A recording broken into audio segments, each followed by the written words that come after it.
L'assistante sociale ralentit en arrivant devant un immeuble modeste. Derrière le véhicule, deux frères, Brandon et Charles, se chamaillent gentiment tout en jetant des regards vers les fenêtres. Malgré leur agitation, un éclat de joie illumine leur visage. Les deux frères s'apprêtent enfin à revoir leur père. Mais ce rendez-vous n'a rien de routinier. Jusqu'à présent, tous les rendez-vous entre les enfants et leur père s'étaient déroulés dans des lieux publics sous surveillance stricte. Mais les récents événements tragiques ayant secoué cette famille, une histoire qui, bien malgré eux, a attiré une attention indésirable, ont poussé les autorités à revoir les règles. Aujourd'hui, pour la première fois, la visite a été autorisée dans le domicile paternel. Depuis le drame, les enfants ne vivent plus chez leur père. Ils ont trouvé refuge chez leurs grands-parents maternels. Un arrangement imposé par la justice. Dès que le véhicule s'immobilise devant l'immeuble, Brandon et Charles bondissent d'excitation du véhicule. L'assistante sociale, un peu en retrait, les suit d'un pas rapide, lançant d'une voix ferme. « Hé, faites attention les garçons !» Mais leur rire et leur enthousiasme couvrent les paroles pendant qu'ils filent droit vers l'entrée. L'assistante sociale atteint à son tour la porte et sonne. Quelques secondes plus tard, la porte s'ouvre et dévoile Josh Powell, le père des enfants. À 36 ans, il semble plus fatigué que ce que laissent présager les rares photos qu'a pu voir l'assistante sociale. « Papa !» crient les enfants, se jetant sur lui avec la ferveur et l'innocence que dégageaient les enfants. Josh, impassible, mais adouci par leur présence, leur caresse doucement les cheveux. Son regard remonte et croise celui de l'assistante sociale. Son sourire discret et énigmatique lui donne un air détaché. Stupéfaite, l'assistante sociale reste figée un instant, son esprit bourdonnant d'interrogations.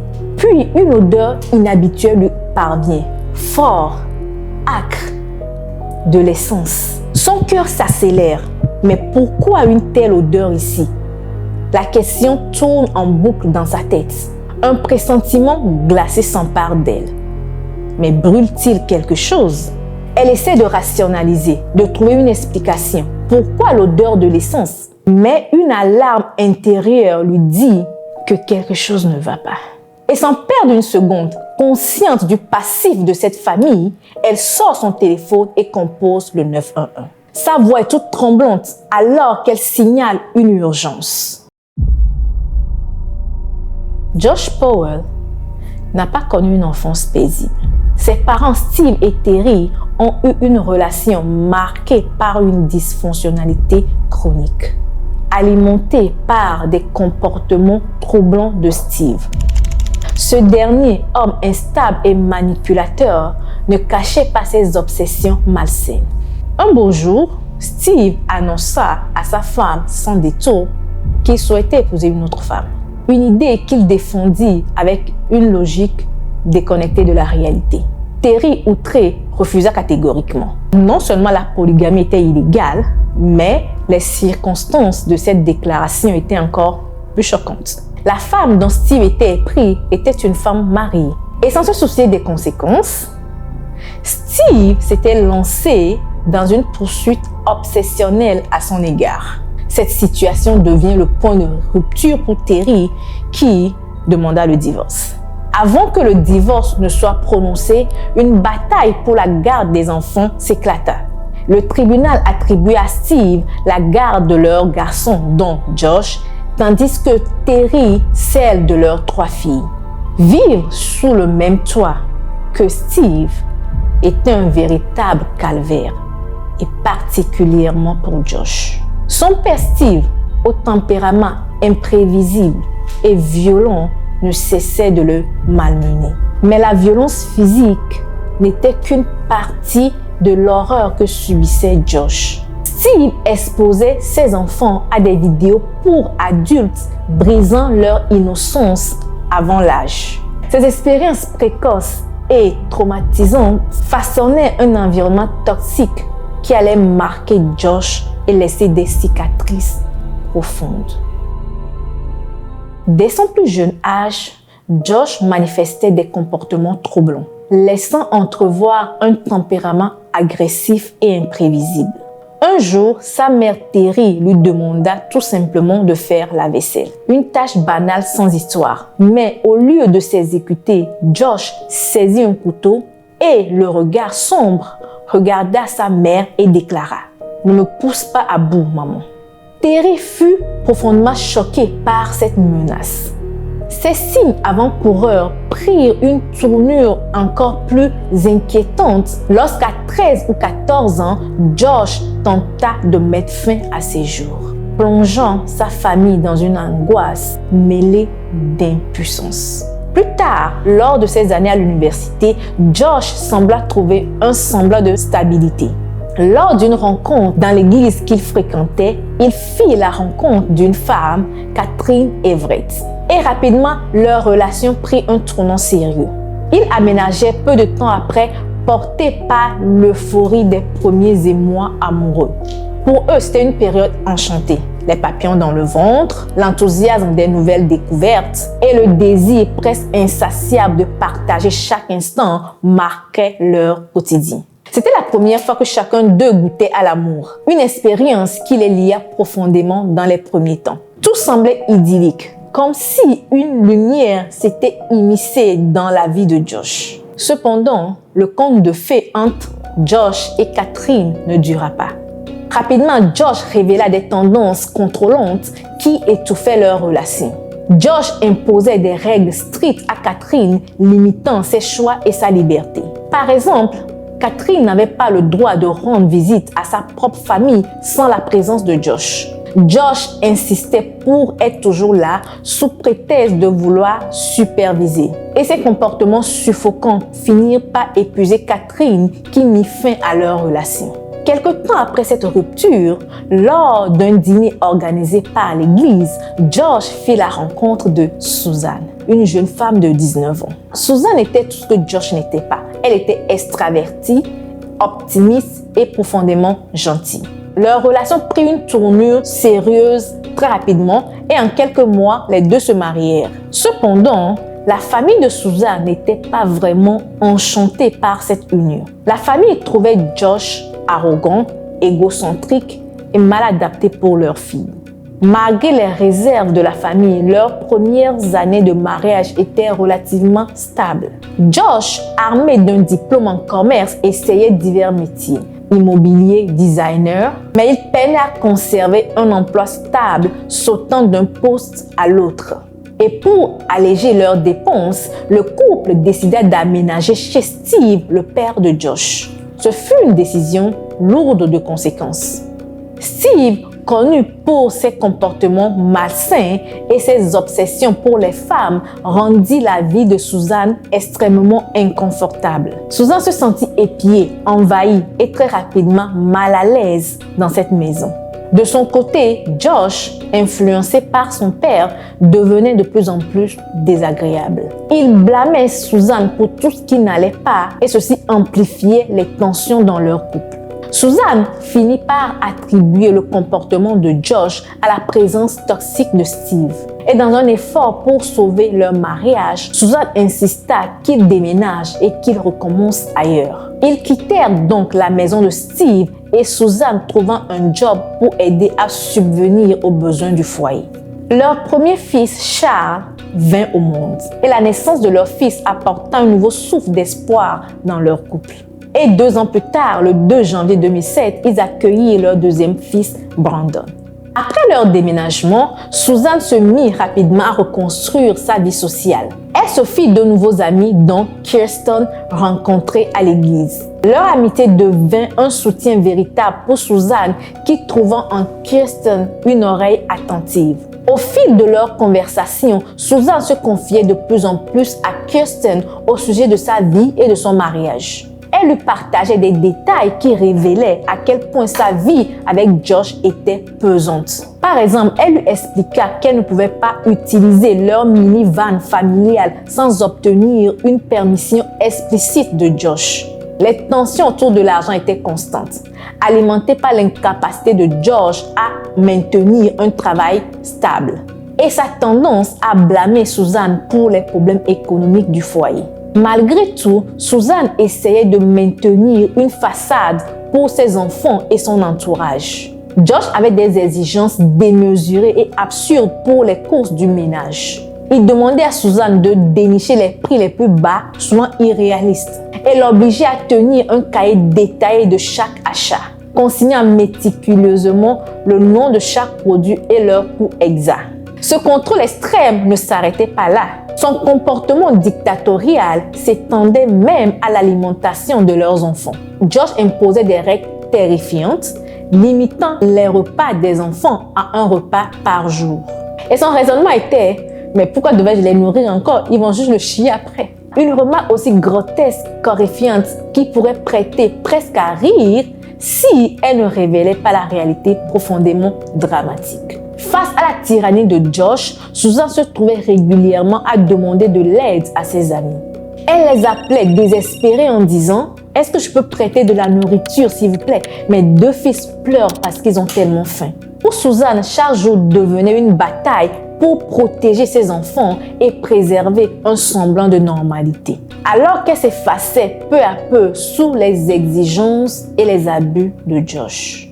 Lorsque Susan a finalement essayé de quitter Josh pour échapper à cette relation destructrice, Josh n'a pas réagi comme on pourrait s'y attendre. Il s'est juste contenté de rire d'elle comme si sa décision n'avait aucune valeur. Puis d'un ton menaçant, Josh lui a lancé « Si tu pars, tu ne reverras jamais tes enfants ».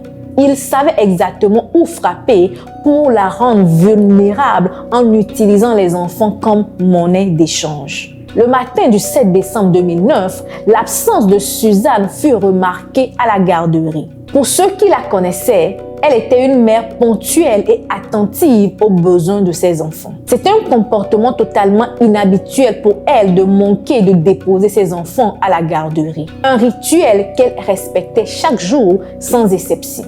Le personnel de la garderie, inquiet de cette absence inexpliquée, tenta de joindre Susan et Josh. Cependant, les appels restèrent sans réponse. Le personnel de la garderie décida de prendre des mesures plus directes en appelant Jennifer, la sœur de Josh, comme contact d'urgence.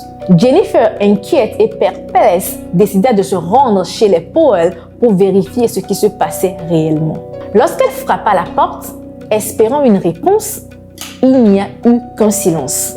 Elle appela plusieurs fois, mais aucune réponse ne vint. Ses inquiétudes s'intensifièrent alors et l'idée d'une tragédie familiale la hantait. L'hypothèse d'une intoxication au monoxyde de carbone, un accident tragique où toute la famille aurait pu être retrouvée sans vie, s'imposa à elle. Face à l'absence totale de réponse, Jennifer n'hésita pas de contacter la police. Et lorsque la police arriva sur le lieu, la scène semblait encore plus énigmatique. La police procéda à des vérifications minutieuses, écoutant attentivement toute indication de vie ou de bruit à l'intérieur de la maison. Après un premier tour de la maison, ils déterminaient qu'il n'y avait aucune présence visible ou audible et l'atmosphère semblait étrangement calme, presque trop calme. Ils forcèrent la porte d'entrée et pénétrèrent dans la maison. Bien qu'ils n'aient trouvé personne à l'intérieur, plusieurs détails rendirent l'endroit encore plus perturbant. Tout d'abord, le téléphone et le portefeuille de Susan étaient laissés sur la table. Pourquoi Susan aurait-elle quitté la maison sans ses effets personnels? En se dirigeant à travers la maison, l'attention des policiers se porta sur un détail plus inquiétant.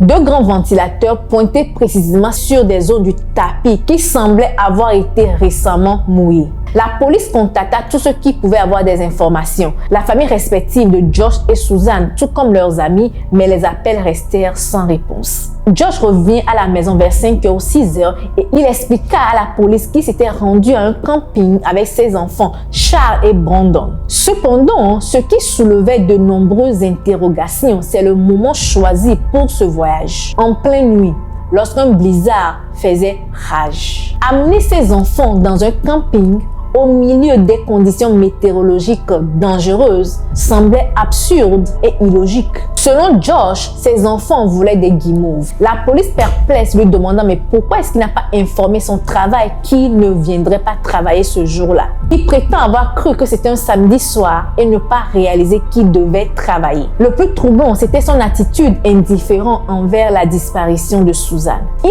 affirmait qu'il ne savait pas où elle était, mais le ton avec lequel il le disait et l'absence de toute inquiétude soulignaient un manque de préoccupation évidente pour sa femme disparue. Son récit semblait être un récit de faux semblants et d'explications bancales. Comme si George cherchait à manipuler la situation pour détourner l'attention de lui-même. Son comportement détaché et ses explications incohérentes commençaient à peser lourd dans l'esprit des policiers.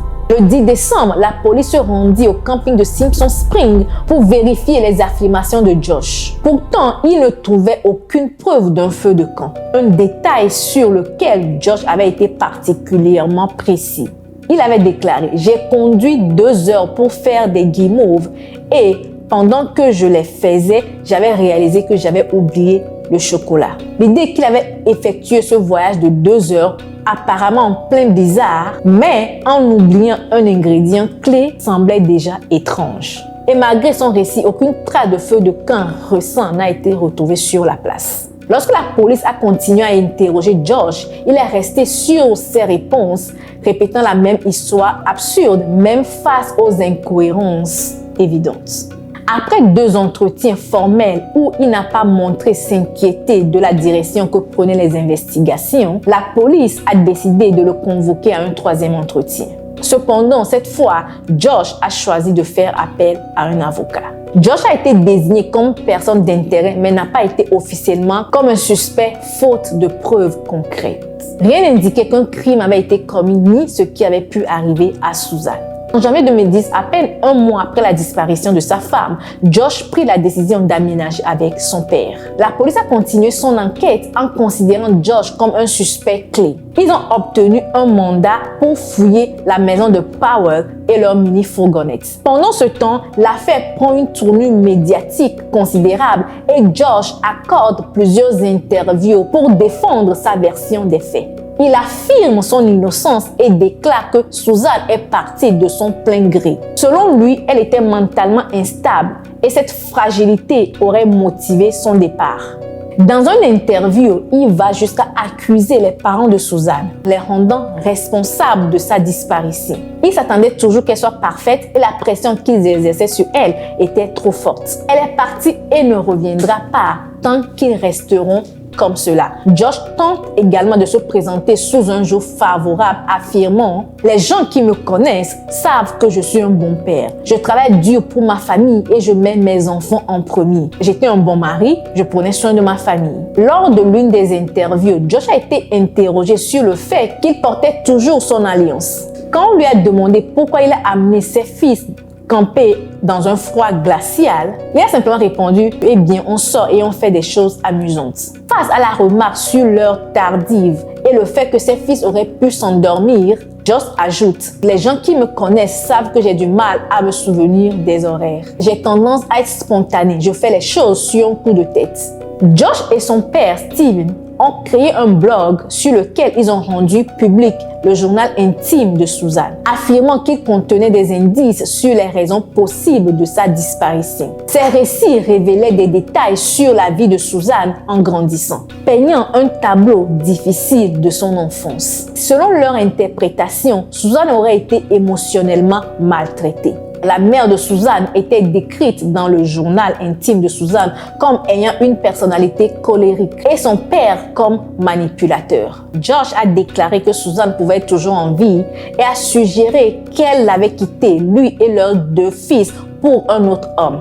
Par cette déclaration, il semblait vouloir détourner les soupçons tout en réorientant l'attention sur Suzanne et son passé. Une affirmation que la police ne pouvait jamais corroborer. Lorsqu'on demande à Josh si Suzanne avait été jamais infidèle, il a répondu « jamais que je sache ». Mais alors, pourquoi pense-t-il qu'elle serait partie avec un autre homme? À cela, Steve Powell, le père de Josh, intervient avec des propos troublants et dérangeants. Il dit « Elle est très sexuelle, je suis son beau-père. Elle faisait beaucoup de choses, elle aimait ça. » Nous avons agi de façon très sexuelle parce que Suzanne aimait ça. Ces accusations scandaleuses, mêlant accusations et insinuations, n'ont fait qu'aggraver la polémique et susciter davantage de questions sur le rôle de la famille Powell dans cette affaire. Sur le blog, Steve et Josh ont continué de publier le journal intime de Suzanne datant de son enfance dans le but de la présenter sous un jour défavorable. Ils cherchaient à la dépeindre comme une personne ayant des comportements déviants, allant jusqu'à insinuer qu'elle avait une nature sexuelle troublante dès son jeune âge. Steve, en particulier, a poussé ses allégations encore plus loin. Il a affirmé que Suzanne était amoureuse de lui et qu'elle agissait à son égard comme une séductrice. Ces accusations choquantes, combinées à la publication des journaux intimes de Suzanne, visaient à salir l'image de Suzanne et détourner l'attention des soupçons qui pesaient sur eux. Ces actions ont été perçues par beaucoup comme des tentatives de manipulation et de contrôle narratif. Steve et George ont tenté d'aller encore plus loin en affirmant que Suzanne avait entretenu une relation extra-conjugale avec un journaliste local nommé Stephen Kosher. Cependant, cette accusation était totalement infondée et semblait sortir de nulle part. Il n'existait absolument aucun lien entre Suzanne et Stephen, à part le fait qu'ils étaient tous les deux portés disparus. Malgré tout, Steve et Josh continuaient d'affirmer que Suzanne était partie de son plein gré, en insistant sur sa prétendue instabilité mentale et répétant leurs théories infondées. Cependant, le 25 août, la police obtint un mandat de perquisition pour la maison où vivaient Josh et Steve et les deux enfants. Lors de cette perquisition, les enquêteurs découvrent un élément potentiellement incriminant. Qu'à dire 3 ordinateurs et d'autres matériels électroniques. Lors de la perquisition, la police découvre de milliers d'images inappropriées, notamment des vidéos et des photos de type adulte, ainsi que des photos de Suzanne qui avaient été prises à son insu. L'enquête révèle que ces ordinateurs et ces fichiers appartenaient à Stephen Powell. Et les images de Suzanne dataient de la période où elle vivait chez Steve après leur mariage. Pendant que Suzanne et Josh vivaient avec Steve, il adoptait des comportements malsains et intrusifs. Il la suivait partout dans la maison, filmant ses faits et gestes avec une caméra sans son consentement. Pire encore, il utilisait un miroir pour la filmer lorsqu'elle se trouvait dans la salle de bain. Après la découverte de ces preuves accablantes, Steve a été inculpé de 14 chefs d'accusation. Il a été emprisonné en attendant les suites judiciaires. Suite à ces événements qui sont produits lorsque Josh vivait avec ses enfants dans la maison de Steve, les parents de Suzanne ont obtenu la garde des deux enfants, Brandon et Charles. Ce transfert de garde visait à protéger les enfants de toute influence abusive et négative, en les plaçant dans un environnement plus stable et sécuritaire. Bien que Josh conservait temporairement le droit de garde de ses garçons, ceux-ci vivaient sous la protection de leurs grands-parents maternels Judy et Chuck. Lorsque Judy et Chuck ont obtenu la garde des enfants, ils ont remarqué des comportements troublants. Les garçons, particulièrement violents l'un envers l'autre, semblaient intérioriser des comportements agressifs. Mais ce qui était encore plus inquiétant, c'était l'attitude de Charlie, le plus jeune. Par exemple, il affirmait à ses camarades qu'il n'avait pas de frère, que sa mère et son frère étaient morts. Un jour, Charlie a même dit à un de ses camarades qu'il allait venir chez lui pendant la nuit et le tuer. Ces paroles alarmantes ont montré l'ampleur du traumatisme et l'instabilité mentale auxquelles les garçons étaient confrontés.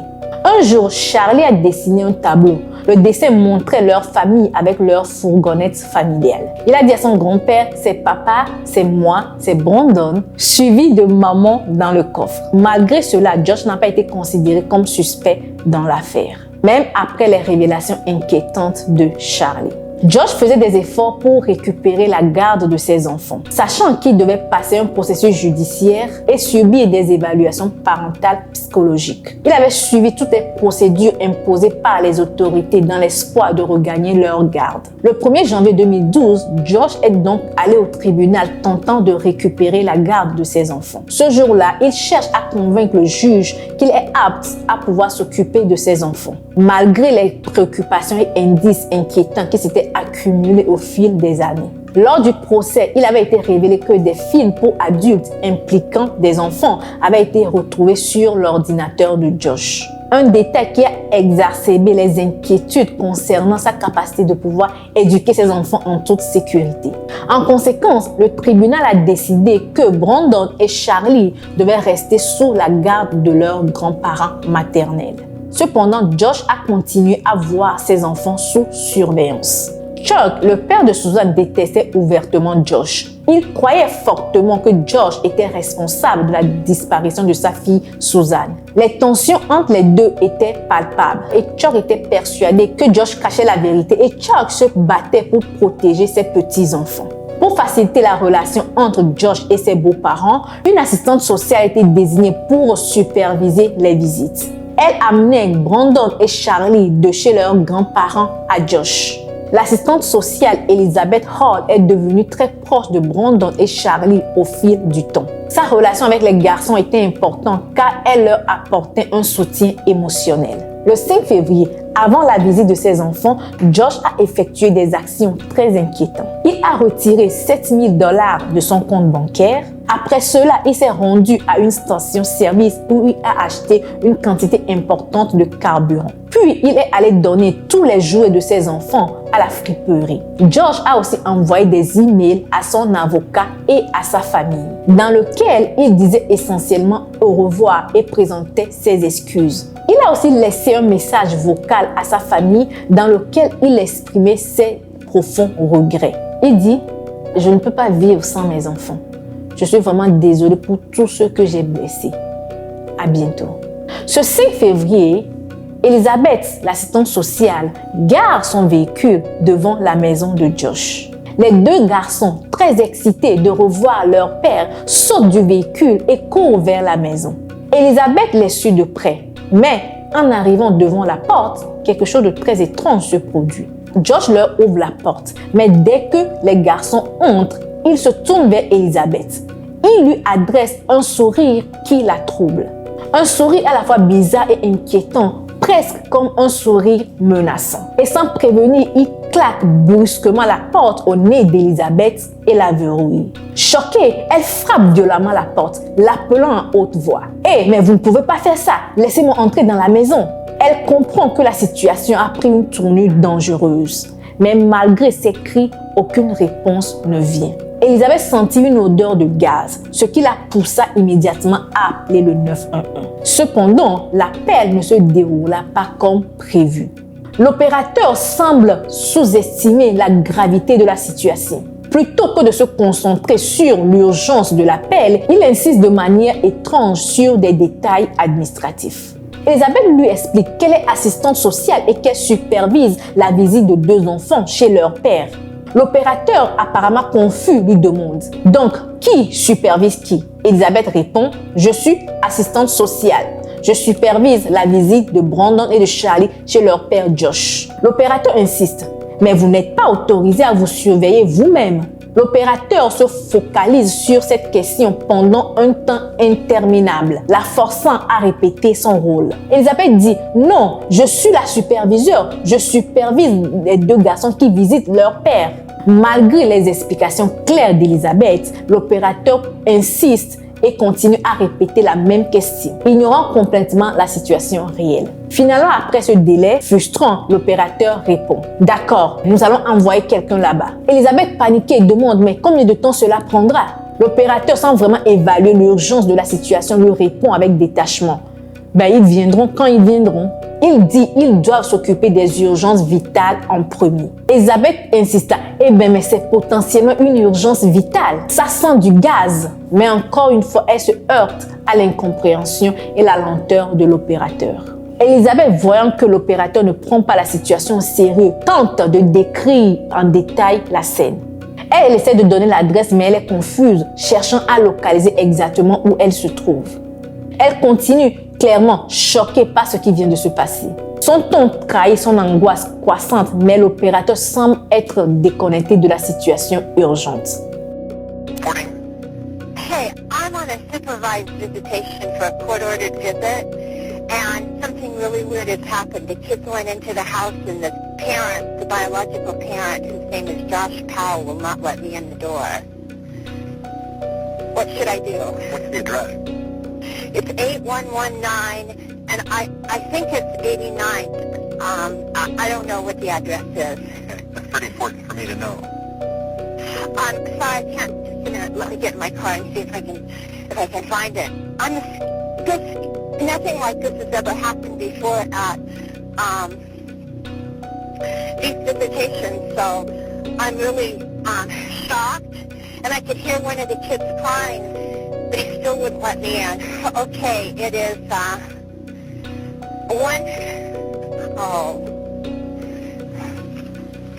just a minute, I have it here. You can't find me by GPS? No.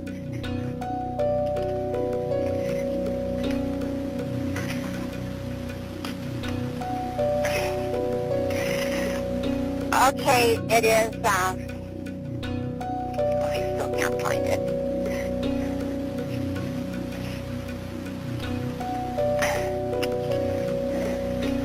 But I think I need help right away. He's on a very short lease with CSHS, and CPS has been involved. And this is the craziest thing. He looked right at me and closed the door. Are you there? Yes, ma'am. I'm just waiting to know where you are. Okay. It's 8119 189th Street, Court East, Puyallup, 98375. And I'd like to pull out of the driveway because I smell gasoline and you won't let me in. You want to pull out of the driveway because you smell gasoline, but he won't let you... He won't let me in. He won't let you out of the driveway? He won't let me in the house. Whose house Got is the it? kids in the house and he won't let me in. It's a supervised visit. I understand. Whose house is it? Josh Powell. Okay, so you don't live there, right? No, I don't. No, I'm contracted to the state to provide supervised visitation. I see. Okay. And who is there to exercise their visitation? I am. And the visit is with Josh Powell. And who's And he is supervising? the husband that I supervise. So you supervise and you're doing the visit? Yeah, You I supervise yourself? I supervise myself. I'm the supervisor here. Wait a minute. If it's a supervised visit, you can't supervise yourself. If you're the I do visitor... supervise myself. I'm the supervisor for the supervised visit. Okay, well, aren't you the one making the visit? Or is there another I'm the parent one. that you're supervising? No, I'm the one that supervises. I pick up the kids at their grandparents. Yes. And then who visits with the children? Josh Powell.